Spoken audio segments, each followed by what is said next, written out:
دايما ابل كان بتحب تسيب حتة سحر كده للبرو، حاجة كده تخليك تقول لا انا لازم اجيب البرو علشان الحاجة دي. وطول عمرنا بنسأل هو ايه اللي ناقص العادي علشان يبقى شبه البرو، لكن بجد المرة دي انا فعلا بقيت محتار، وساعات بقيت بسأل ايه اللي يوديني للبرو اصلا، وفعلا مش قادر الاقي سبب منطقي يخليني ادفع الفرق اللي بين البرو والعادي الا لو محتاج حاجة معينة جدا. مع ذلك في شوية تفاصيل لازم احكيها قبل ما نقرر اذا كان العادي هيكسب ولا لا. يلا ما اطولش عليك ويلا بينا نبدا. اول حاجه نبتدي بيها وهي اهم حاجه تقريبا، وهي السعر. الفكره هنا مش انه ما دام الارخص يبقى هو اللي نشتريه، بعيدا عن انه ما فيش موبايل من ابل رخيص. الموضوع كله هو القيمه مقابل السعر. الايفون 16 كان سعره كويس بس كقيمه ما كانش اعلى قيمه، والايفون 15 هو مظلوم بس نفس القصة، وال13 واحد من أنظف الموبايلات اللي قدمتها أبل. السنة دي أول مرة أحس فعلا إن الآيفون ال17 العادي بيقدم قيمة حقيقية، وال$300 اللي بتوفرهم البرو مش بتحرمك من أي حاجة أساسية تخليك تقول يا ريتني جبت البرو. نبدأ بالشاشة، والشاشة دي كانت دايما نقطة الفرق بين الآيفون العادي والبرو أو البرو ماكس، لكن السنة دي الوضع اتغير تماما. نفس الشكل، نفس الحواف، نفس الديناميك ايلاند، ونفس كمان مقاومة الخدش، ولكن لأول مرة في الايفون العادي يجي بالبروموشن ديسبلاي اللي هو ال 120 هرتز. يعني الشاشة بتشتغل من 0 ل 120 هرتز في النسخة العادية. وده معناه ايه؟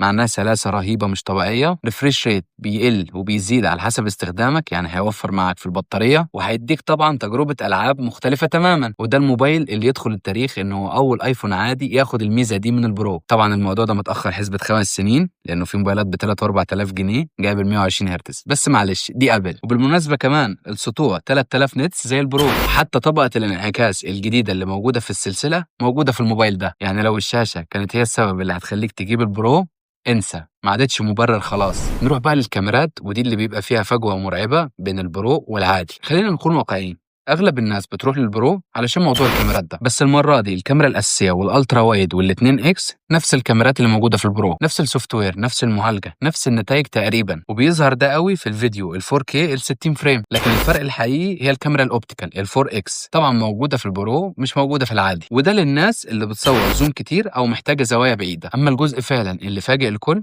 وهي الكاميرا الاماميه، نفس الكاميرا الجديده اللي موجوده في البرو اللي بتصور بالطول والعرض، الكاميرا الواسعة جدا واللي هي فعلا فيها فرق جوهري جدا عن أي آيفون قبله. وده سبب من أهم الأسباب اللي خلت سلسلة ال17 تتقدم خطوتين 3 لقدام. فبصراحة نقطة الكاميرات، لو أنت عايز كاميرا الزوم مضطر تروح البرو، لكن غير كده الموبايل ده هيديك تجربة محترمة جدا. ندخل بقى على الأداء. الموبايل جاي بالاي 19، وده مش معمول عشان الاستخدام الخفيف، ده معمول علشان يعيش معاك سنين. وبصراحة معالجات أبل بقت بتقدم أداء زيادة عن احتياجنا الطبيعي. ريلز، شورتس، فيديوهات يوتيوب، ألعاب خفيفة، بتعمل إيديت على فيديوهات قصيرة، كل ده هيقدمه الموبايل بمنتهى البساطة. لكن الفرق بينه وبين البرو هو نقطة واحدة بس، وألا وهي التبريد. البرو والبرو ماكس فيهم وحدة تبريد جديدة، لكن العادي ما فيهوش. فأنت لو بتعمل تصوير طويل مثلا في الشمس، أو بتستخدم ألعاب تقيلة وبتلعب لفترات طويلة، أكيد الموبايل هيسخن.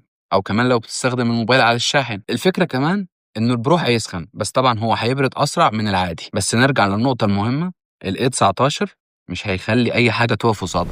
طبعا في المميزات الاضافيه اللي موجوده زي الماك سيف، التايب سي اللي خلاص بقى موجود في كل الموبايلات، نفس جوده الصوت، نفس مقاومه الخدش، نفس البيلد كواليتي بتاعت البرو والبرو ماكس، لكن طبعا مش نفس الشكل ولا نفس الالوان. لكن مفيش نسخه بلس السنه دي، فانت لو عايز شاشه كبيره مضطر تروح للبرو ماكس. وطبعا التايب سي اللي موجوده في العادي مش هيقدم لك نفس سرعه نقل البيانات اللي موجوده في البرو والبرو ماكس. الخلاصه يا صديقي، هل يستحق؟ وبكل امانه ايفون 17 هو افضل قيمه مقابل سعر صنعتها ابل من ايفون 13. موبايل شكله برو، شاشته برو، كاميراته شبه البرو، واداؤه قوي وبسعر اقل بكتير، يجي تقريبا $300. ولو انت مش محتاج العدسه الزياده ال 4 اكس اوبتيكال زوم، يبقى العادي هو حرفيا الاختيار الاذكى، واللي هيديك اغلب مميزات البرو من غير ما تدفع زياده. طبعا انت هتسالني انا معايا 11 او 12 او 13 وعايز اجدد، اجيبه ولا ما اجيبوش؟ انا بقول لك برد واضح وصريح، ايوه هاته. واكتب لي رايك يا صديقي في الكومنتات، هل هتجيب ال 17 ولا برضه هتروح للبرو والبرو ماكس؟ وطبعا لو انت وصلت معايا لحد هنا فما تنساش اللايك والشير والسبسكرايب، لانه ده بيفرق كتير.